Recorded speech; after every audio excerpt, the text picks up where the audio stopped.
Other shows we have for you to enjoy at myclassicradio.net. The Avengers was most certainly not a household name in South Africa prior to the radio series. With no national television service until 1976, the mechanism simply was not present in the country to show television programs to mass audiences. While many other countries reveled in the filmed adventures of John Steed and Company, South Africa was not equipped to join in the fun. The series took Britain by storm and made a major impression in the American markets, being that greatest of rarities, a British series given a network transmission slot. However, as a filmed series, rather than a videotaped one, The Avengers was able to gain a modicum of exposure in South Africa through film rentals. Come and listen at myclassicradio.net. Other shows we have for you to enjoy at myclassicradio.net. The Black Museum was a 1951 radio crime drama program independently produced by Harry Alan Towers and based on real-life cases from the files of Scotland Yard's Black Museum. Ira Marion was the scriptwriter, and music for the series was composed and conducted by Sidney Torch. Although often mistakenly cited as being produced for the BBC, the series was produced and syndicated commercially by Towers throughout the English-speaking world. Come and listen at myclassicradio.net.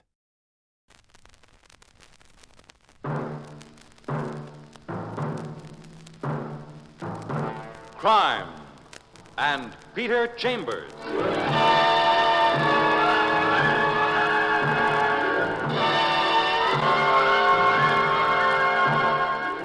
Created by Henry Kane, transcribed and starring Dane Clark. Private investigator, duly licensed and duly sworn, Peter Chambers.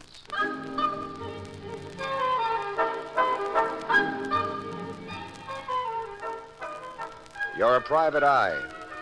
That's your business. Anything else, that's for laughs. No laughs now because you're working on a case, and the case happens to involve a little matter of murder. And there ain't no laughs in murder, despite the Broadway playwrights and arsenic and old lace.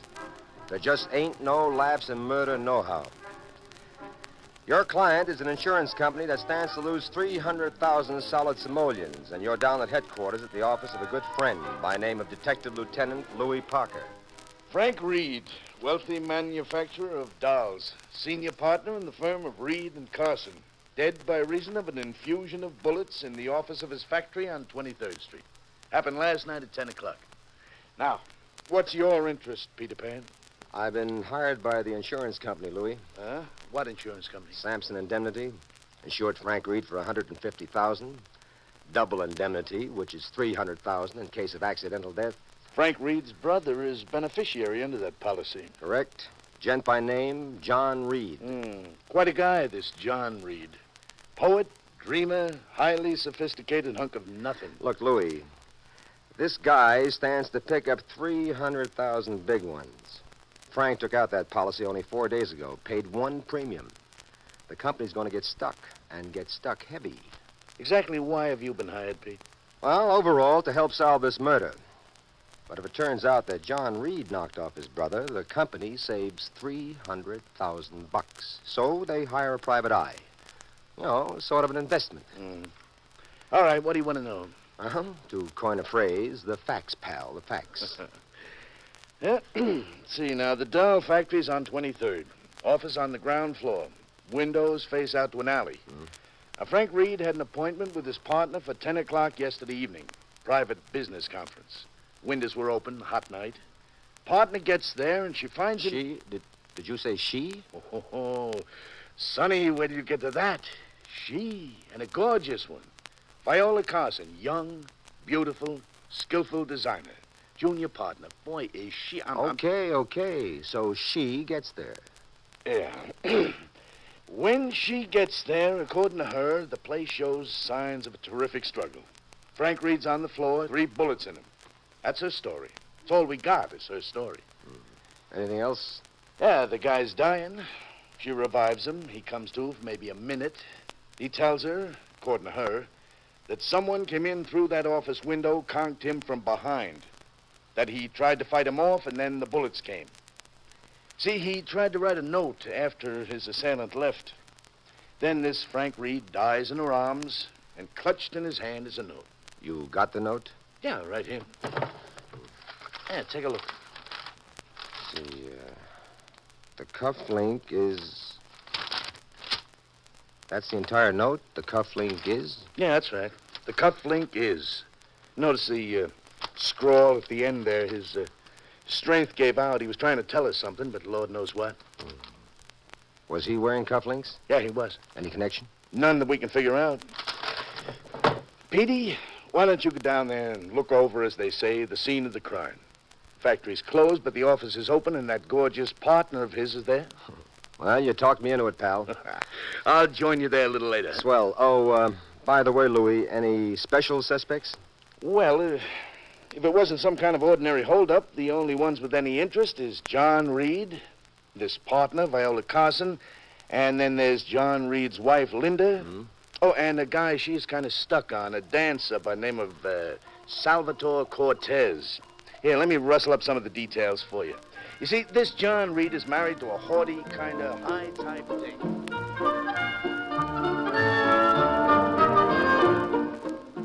20 minutes later, you're in the ground floor office of a couple of doll manufacturers, Reed and Carson. The alley windows are open, but there's hardly a breath of air coming in. The walls are lined with shelves holding hundreds of dolls, all the same, the one type of doll they manufacture. There's a large desk, and that's cluttered with many papers, and on that, there's a doll, too, a sample of the one on the shelves. But seated at the desk is a real doll. She's wearing a man-tailored suit, but man-tailoring or no, this one's all woman. Blonde, blue-eyed, with soft rose-petal lips. She stands up, and the figure she displays adds a sparkling new interest to the matter at hand. Yes? What is it, please? Are you, Viola Carson? Yes, I'm Miss Carson. Miss Carson. That doesn't hurt either. You tell her who you are and why you're here, and she smiles and dimples and cooperates splendidly in the question and answer routine. She corroborates most of the facts that Lieutenant Parker gave you. And that's about all I know, Mr. Chambers. Did you read that note that he had in his hand? Yes, I did. The cufflink is, and then a scrawl. He just couldn't complete it. Any ideas on that? No, sir. None.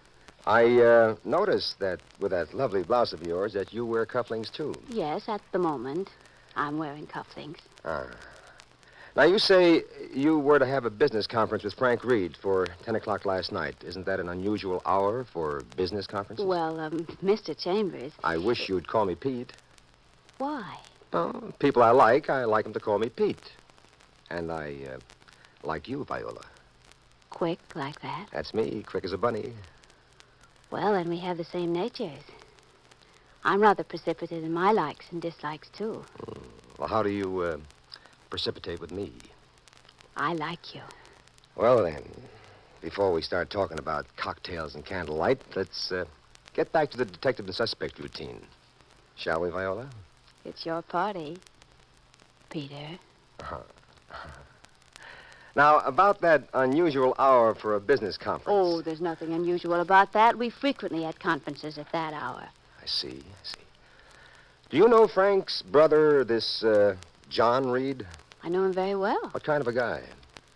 Best I can express it, a character. You'd have to meet him to understand. You know his wife? Linda? Well, that's her name, I think. A spectacular brunette.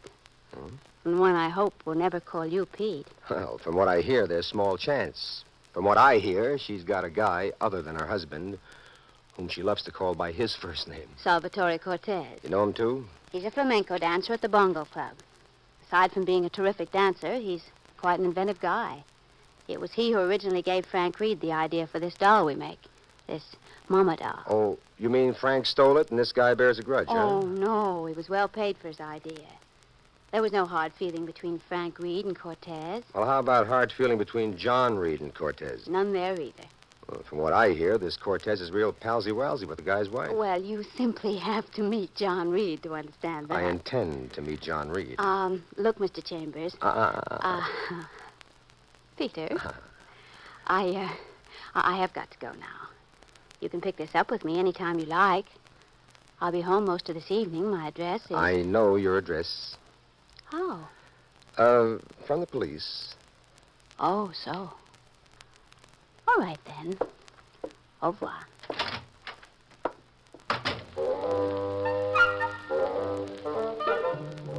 You'd have loved to have gone with her, but you've got work. You mess around looking the place over. You take a doll off the wall shelf and you handle it.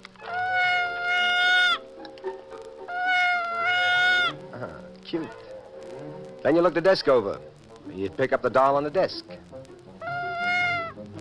And suddenly it slips to the floor, and you stoop for it when somebody with a pea shooter in the alley, and the target is you. A look out of the alley window shows you that whoever it is gone. Then the door opens. That sounded like gunshot. Well, it wasn't backfire, old bean. Pro or con? Meaning? Were you doing the shooting, or were you being shot at? Shot at. Why? I don't know. Maybe I was getting too nosy. Well, I think I'm through here. Hey, Louie, look, do you think I can sort of steal this little doll and take it home with me, the one here on the desk? What's with you and dolls? Well, This kind. I got a little attachment for this one. It slipped from my hands, and when I stooped for it, those shots came over my head. So this little one sort of saved my life. Sure. Anytime you need a carriage or maybe a tricycle or something, just call on old Louie.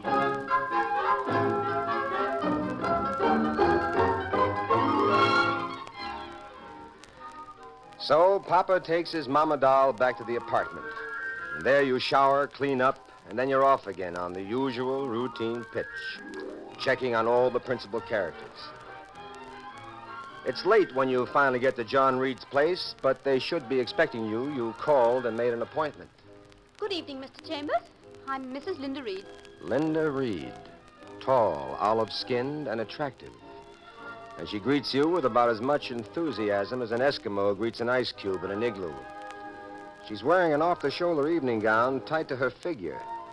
And she's got the kind of figure that a dress should be tight to.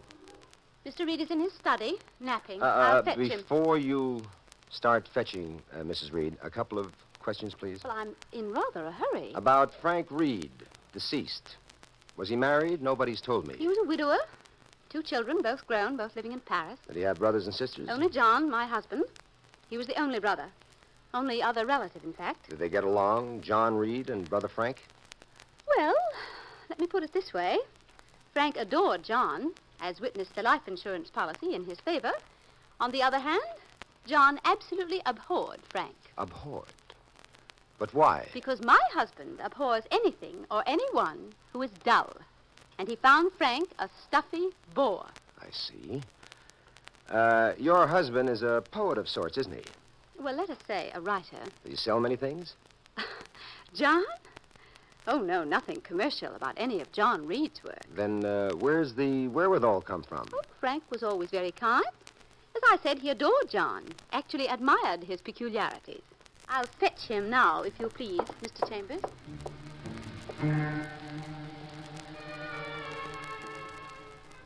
She goes down a corridor and disappears. And you move about looking things over in the well-furnished room when... And you start going in the direction of the shots. When a tall, blond man with sleepy blue eyes comes towards you. Are you the alleged detective? Yes, I suppose... Chambers, isn't it? Yes, right. Now, look, what was that Well, noise? I imagine you'd serve a better purpose in there. My study. Gunplay, clues, and whatnot. Fingerprints. Mrs. Reed! Mrs. Reed! Oh, yes? Those shots, what were they? Somebody out there on the fire escape. Well, did you see who it was? No, and whoever it was is gone now. He ran down the fire escape. Oh. Man or woman? I couldn't tell. I saw somebody, but I couldn't tell. Oh, that's too bad. Well, let's get out of the shooting gallery and go back out there and talk to your husband. Well, have you two apprehended the misguided soul who attempted my murder? What do you know about him, Mr. Reed? You are John Reed. Yes, I am, and I know nothing about it. I was just opening my eyes from a delicious dream. As far as I know, it could have been my dear wife attempting the assassination of her beloved husband. I wouldn't put it past her. Notoriously poor shot, though. Well, as long as we're all safe and sound, I'm a little late. Oh, yes, of course. Off you go, my dear Linda, and my best to Mr. Cortez. Good evening, then. That was Salvatore Cortez I was referring to. My wife is quite enamored of him. A highball, Mr. Chambers? No, thank you. Look, don't our modern poets indulge themselves in the ancient emotion of jealousy, Mr. Reed? As they do, I suppose. And they do not. Speaking for myself, no jealousy. Oh, I should explain, of course, that my wife and I cordially detest one another. I see. And now that the howling clatter of pistols has subsided, I do wish you'd state your business, Mr. Chambers. Well, sir, as you know, I represent the insurance company, Yes, and they have some absurd idea that I murdered Frank in order to fall heir to $300,000. Well, sir, it's a pretty good idea at that. In time, I'm sure I'd have come around to thinking about it.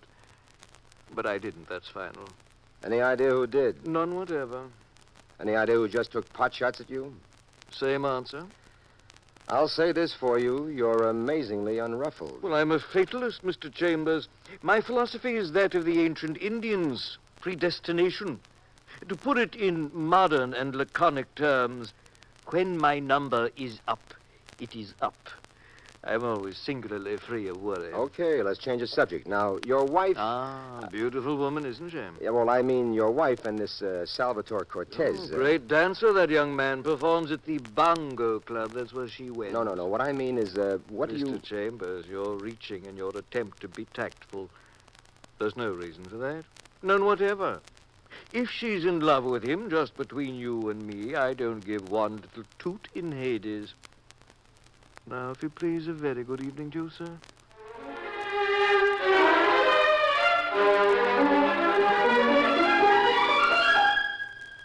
Next stop, the Bongo Club. From there, you phone to Viola Carson that you'll see her later. And then you lap up some scotch at the bar, and you watch the Salvatore Cortez perform. The guy's dark, slender, and graceful, wrapped up in tight black pants and a white silk shirt and banging his heels against the floor like he's sending out Morse code messages.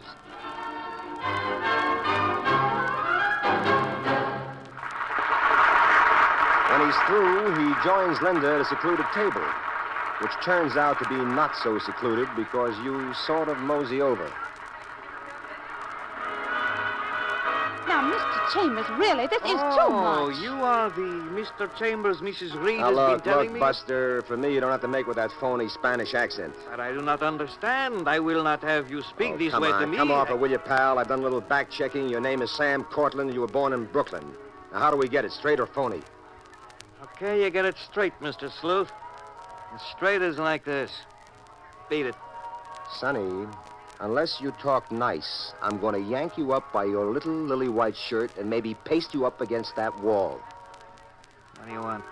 Just a little chatter. Don't let him intimidate you, Salvatore. The name is Sam. Didn't you hear me? I know what his name is. Okay, what do you want? Answers to a couple of questions. Civil answers. All right, let's have them. You wear cufflinks? Sometimes I do, sometimes I Did don't. you wear cufflinks last night? Last night, I don't remember. I don't remember putting it in my diary. Oh, you're very funny. Next question. Where were you last night between 9:30 and 10? In my apartment. Can you prove that? I don't have to, pal. If it doesn't suit you, you prove I wasn't. You won't cooperate, huh?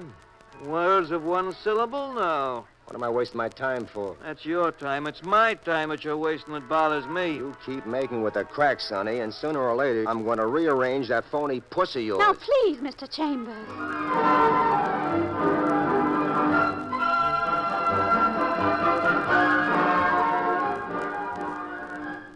You grab a cab to Viola Carson's place. And a cute little hideaway she's got. Terrace and stuff. Exactly the spot for cocktails and candlelight. And she's most gracious. Oh, won't you sit down, Peter? Is there anything new on Frank's death? Any clues? Any ideas? Well, there is something beating around the back of my head, but I can't put my finger on it. It's a funny case. Somebody running around taking pot shots at everybody, even me. Please sit down, Peter. All right. Ah, good. Wait, I'll take that doll off the chair. It's one of ours. That's it. What? Sweetheart, I think I've got it. Where's your phone?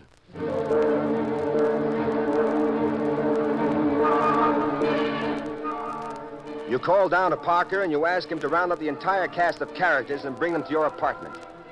And there, with Parker's cops making a blue-coated semicircle in back of the principals, you go to work with the two dolls. The one from Viola's place and the one you took off Frank Reed's desk. And now Peter Chambers, the gentleman with the dolls, is not going to do an Edgar Bergen or a Paul Winchell.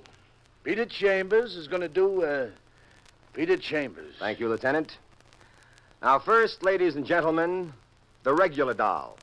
Listen, please. And now, the doll I took off Frank Reed's desk. Listen. You note the difference? Mr. Chambers, if you're so set on playing with dolls, I have a suggestion. Oh, shut up. Go write yourself a poem Just or a minute, something. Louis, easy, Louis. Once more, ladies and gentlemen, the regular doll. Now, the doll from Frank Reed's desk.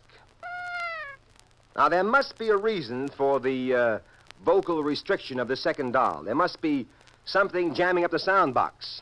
Sure. This doll just says, Ma, and the other says, Ma, Ma. Hey, you know, you sound cute, Louis. Oh, I don't shoot. Now, let's get back to the unfinished note that Frank Reed wrote. The cufflink is... And then he passed out before he could finish it. Now, let's figure it this way. There was a tussle. He tore off his assailant's cufflink, and he put it somewhere. And he tried to write out a note as to just where he did put it, so that the killer would be identified. Now, it's my hunch that it's in the innards of this doll.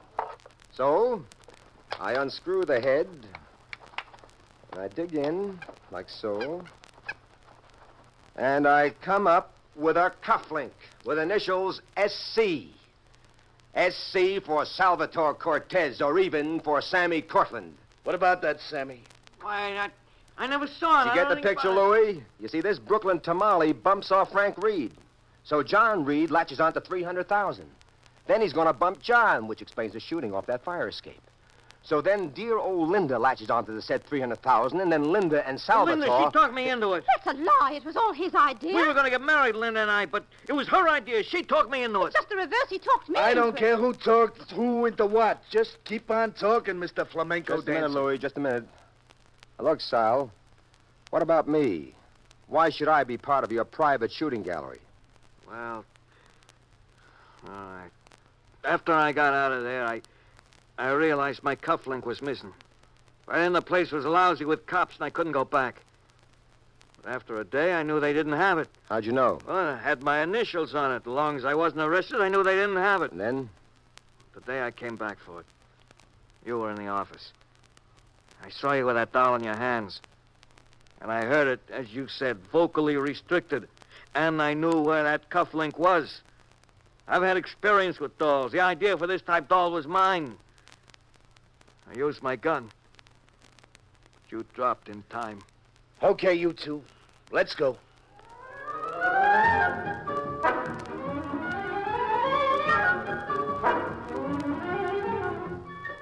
And so Parker links up with his culprits and heads for downtown. And you link up with the lovely Viola Carson and head for, cocktails and candlelight. And there you've had Crime and Peter Chambers.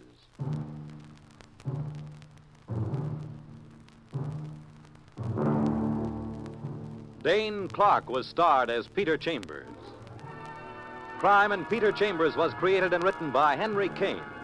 Others in the cast were Bill Zuckert, heard as Lieutenant Parker, Bill Griffiths as John Reed, and Leslie Wood as Viola.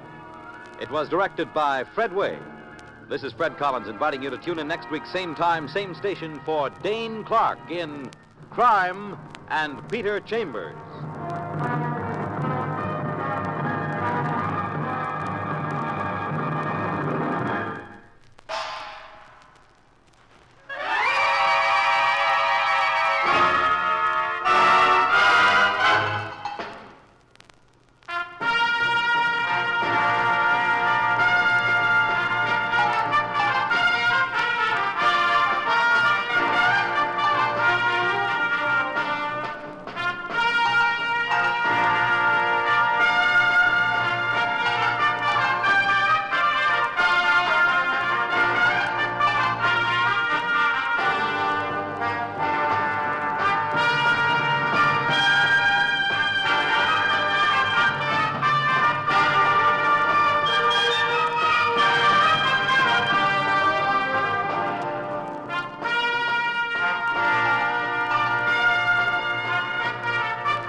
Be with us again next week at this same time for another adventure by Peter Chambers in Crime and Peter Chambers.